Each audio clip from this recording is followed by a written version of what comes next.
అందరికి అన్ని తెలవాలని ఏం లేదు. ఈ దునియాల పెద్ద పెద్దోళ్ళు కూడా చాలా మందికి తెలియనే తెలియదు.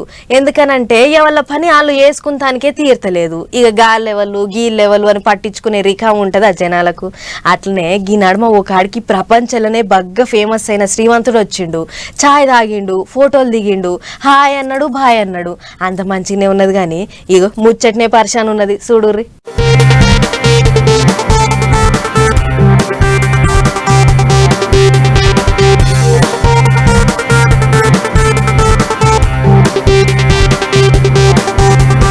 దినం ఎంతో మంది వస్తుంటారు పోతుంటారు. దందా చేసేటోళ్లకు అందరి ముఖాలు గుర్తుంటాయా? అందరు తెలుస్తారా? ఇగో అసొంటి ముచ్చటే గిది. నాగ్పూర్ లో చాయ్ కొట్టు నడుపుకుంటా బగ్గ ఫేమస్ అయిన గీ తమ్ముని పేరు డాలీ. సినిమా హీరోల లెక్కన సోకుల పడుతుంటాడు. గా చాయ్ చేసే స్టైల్ కూడా అలాగే ఉంటది. అయితే మొన్నోనాడు చాయ్ చేస్తుంటే ఓ పెద్ద సార్ వచ్చిండట. వచ్చి 1 చాయ్ ప్లీజ్ అని అన్నాడట. ఇక చాయ్ ఇస్తే తాగి గుడ్ మ్యాన్ అని పొగిడిపోయిండట. ఇక అందరికి చాయ్ ఇచ్చినట్టే ఆయనకు ఇచ్చిండట. ఇంగ్లీష్ అయినా కాబట్టి ఫోటోలు దిగిండట. అంత చేసిన గా మనిషి వల్ల తెలియదట.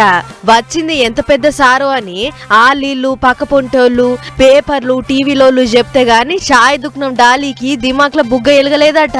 అప్పుడు నా చాయ్ బండి కాడికి బిల్ గేట్స్ సార్ వచ్చిండా. ఆయన బిల్ గేట్సా అని నోరు తెరిచిండట. అస్సలు తెలియకపాయే కదా అన్నట్టు బాధపడ్డాడట. దునియాలనే తోపు కంపెనీని నడిపించిన ఆయన పేరు మోసిన శ్రీమంతుడు. అసొంటి బిల్ గేట్స్ రోడ్డు పక్క పొంటి కారాపి షాయ్ దాగి పోతే ఆయన ఎవరిలో నాకు తెలియదన్నాడు చూడుర్రి. గిదే ఇప్పుడు అందరినీ పరిచయం చేస్తున్నది. ఇక బిల్ గేట్స్ చాయ్ దాగి పోయినాక డాలీకి కూడా దందా ఇగింత గట్టిగా నడుస్తున్నదట. నాగ్పూర్ లో చాయ్ తాగాలని అనిపించిన వాళ్ళంతా డాలీ షాప్ కాడికే ఉరుకుతున్నారట. అన్నేమో గాని గీ చాయ్ దుకాణం డాలీకి పెద్ద కోరికనే ఉన్నదట. మన పిఎం మోడీ సార్ కు తన చేతులతోని కాసిన చాయ్ తాగియాలి అని కోరికనట.